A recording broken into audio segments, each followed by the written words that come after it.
Magandang araw mga kapatid. Ngayon, I would just like to encourage you kung pakiramdam mo ay mag-isa ka sa mundo, wala ka naaasahan, walang nakakaunawa sa'yo, at minsan kahit sa sarili mo, you cannot rely on your own knowledge, on your own strength, sa sarili mong kalakasan. Alam mo yon, hindi mo rin maasahan ang sarili mo. There's no one to turn to. Remember na ang Panginoon ay nandyan para sa'yo. Minsan ginagawa ng Panginoon na wala tayong makapitan, para sa Kanya tayo kumapit, para sa Kanya tayo umasa. Sabi nga sa salita ng Panginoon, what if you gain the whole world and loses your soul? Diba? Ano kung makuha mo ang lahat ng nasa mundong ito kung wala ka naman sa Panginoon? Sabi rin sa salita ng Panginoon na if God is for us, who can be against us? Kung kasama mo ang Panginoon, you don't mind the people around you na hindi naniniwala sa'yo, na hindi ka sinusuportahan. Dahil darating ang tamang tao, ang mga taong mag-encourage sa'yo at kapareho mo ng pananampalataya at makakaunawa sa'yo. Magpapadala at magpapadala ang Panginoon ng tamang tao sa buhay natin. Ang validation natin hindi nasa kapwa natin, kundi nasa Panginoon. People may fail us, kahit tayo mag-fail sa sarili natin, pero ang Panginoon ay tapat at kahit kailan hindi niya tayo papabayaan. Kung may nararamdaman ka ngayon, sabi mo, sister, ang dali mo lang sabihin yan pero hindi mo alam ang pinagdadaanan ko. Ang bigat-bigat ng pakiramdam ko. Parang wala nang solusyon sa nararanasan ko. Tandaan mo kapatid, alam ng Panginoon ang pinagdadaanan mo. Dahil nilikha ka niya. Lahat ng nangyayari sa buhay mo, gagamitin niya yan. Para sa kabutihan mo. Para mapaayos ang buhay mo. Para mapalapit ka sa Kanya. Para maging madasalin ka. At siya lang ang maging all in all mo. Di ba nga sabi sa salita ng Panginoon, love the Lord your God with all your heart, with all your mind, with all your strength, with all your soul.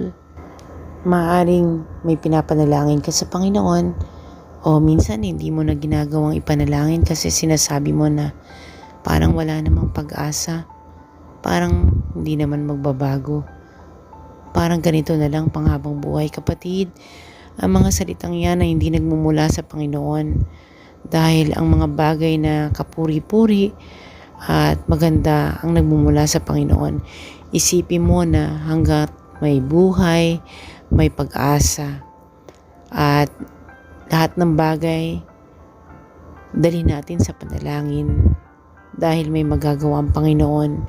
Maaaring may mga panahon na hindi natin makita ng mga mata natin, pero gumagawa ang Panginoon. Kailangan lang tayong magtiwala and have that faith. Alam ng Panginoon yan kapatid. Kung ano man yung dinadala mo ngayon sa buhay mo, huwag kang mag-alala. Iyak mo sa Panginoon. Sabihin mo sa Kanya.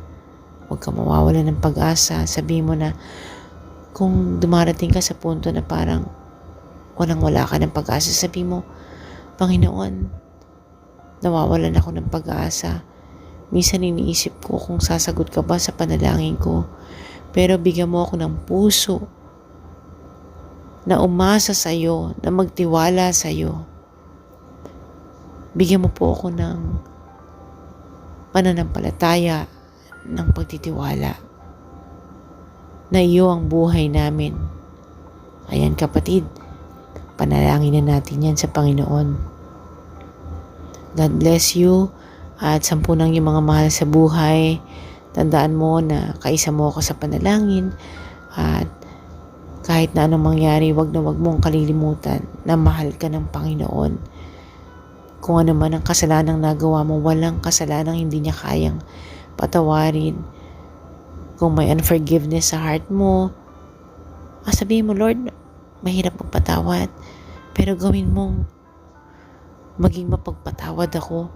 Tanggalin mo itong mga balakid, itong mga sakit, puot, at mga bagay na hindi maganda na nasa puso ko, at gawin mong puso kong kagaya ng puso ng Panginoong Hesus. Kapatid, wala tayong maitatago sa Panginoon. Lahat sabihin mo, dahil kilala tayo ng Panginoon, dahil nilikha niya tayo. Gusto niya lang minsan marinig ang boses natin, marinig na nananalangin tayo, malapit tayo sa Kanya. Dahil Ama natin siya na nasa langit. Hindi niya tayo papabayaan kahit kailanman. God bless you. Tandaan mo yan, kapatid. Kapatid, halika't manalangin tayo ng isang maiksing panalangin. Diyos Ama sa langit, salamat sa mga oras na ito na nananalangin kami ng aking kapatid. May mga panahong nawawalan kami ng pag-asa, Panginoon. Pero salamat po sa iyong salita. Salamat at hindi ka umaalis sa aming piling, Panginoon, na lagi mong sinasabi sa amin na ako ang iyong pag-asa. Ako ang iyong bukas.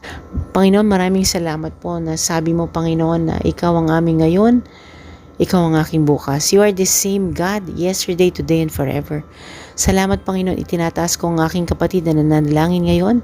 Panginoon, na gawin mong umasa siya sa iyo. Gawin mo, Panginoon, na maghilom ang sugat ng kanyang puso. Gawin mo, Panginoon, na ikaw ang maging laman ng kanyang isip. Panginoon, maraming salamat na makapangyayari sa buhay niyang iyong salita, Panginoon. Kung siya lamang ay magtitiwala sa iyo at unahin niyang makilala ka, dahil sinabi mo sa iyong salita, seek first the kingdom of God and His righteousness, and all these things will be added unto you. Panginoon, naway masumpungan ka niya, Panginoon. Ang pagmamahal mo ay maramdaman niya. Maraming salamat, Panginoon, na ang aking kapatid ngayon na nananalangin ay tutulungan mo. At mararamdaman niya na mahal mo siya, Panginoon. At kahit kailan, kahit isang minuto ay hindi mo siya kinalimutan, na patuloy kang kumikilos at gumagalaw sa kanyang buhay, Panginoon.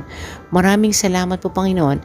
Ipinagkakatiwala namin sa iyo ang lahat-lahat ng aming suliranin, ang lahat-lahat ng aming sakit, Panginoon, karamdaman, poot, ibinibigay namin sa iyo, Panginoon. Salamat po, patawarin niyo kami sa aming mga kasalanan at bigyan ng bagong buhay, Panginoon. Ito po ang aming samot dalangin sa pangalan ng Panginoong Hesus.